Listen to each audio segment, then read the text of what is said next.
12তম জাতীয় হস্ততাঁত দিবস উপলক্ষে খোয়াইয়ে অনুষ্ঠিত হল বিশেষ অনুষ্ঠান। হস্ততাঁত শিল্পের ঐতিহ্য সংরক্ষণ এবং নতুন প্রজন্মকে এই শিল্পের প্রতি আগ্রহী করে তোলার বার্তা তুলে ধরা হয় অনুষ্ঠানে। অনুষ্ঠানের উদ্বোধন করেন মিলন তন্তুবাই সমিতির চেয়ারম্যান বিজয় কুমার দেবনাথ। সভাপতিত্ব করেন সমিতির সভাপতি রানী সিনহা। উপস্থিত ছিলেন technical supervisor inspector Himanshu Sachin, সমিতির কর্মকর্তা, তাঁতশিল্পী ও প্রশিক্ষণার্থীরা।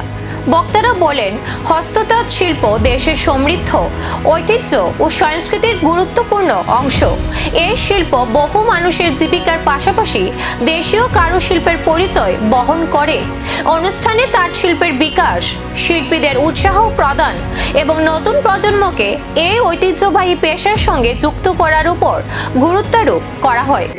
আপনাদেরকে সে সুদা দিতে খুবই দরকার হয় না, জিনিস তৈরি করে কিন্তু আপনাদেরকে আবেদন করতে চাই, প্রশিক্ষণ নেওয়া মুক্ত কথা না।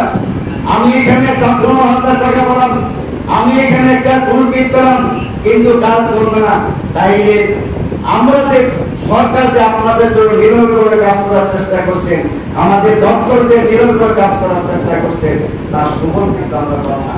প্রশিক্ষণ দ্বারা বিশেষ করে যারা মায়েরা উপস্থিত রয়েছেন, আমার বোনেরা উপস্থিত রয়েছেন, আমি দপ্তরের পক্ষ থেকে আপনাদেরকে বিনীত আবেদন করতে চাই, যেহেতু আমাদের ভারতবর্ষের প্রধানমন্ত্রী, এই রাজ্যের যিনি আমাদের মুখ্যমন্ত্রী রয়েছেন, তাদের অবদানে, দপ্তরের অবদানে ঐতিহ্যকে ধরে রেখে আধুনিক বাজারে হস্ততাঁত শিল্প কতটা নতুন সম্ভাবনার পথ খুলতে পারে, এখন সেদিকেই নজর সংশ্লিষ্ট মহলের।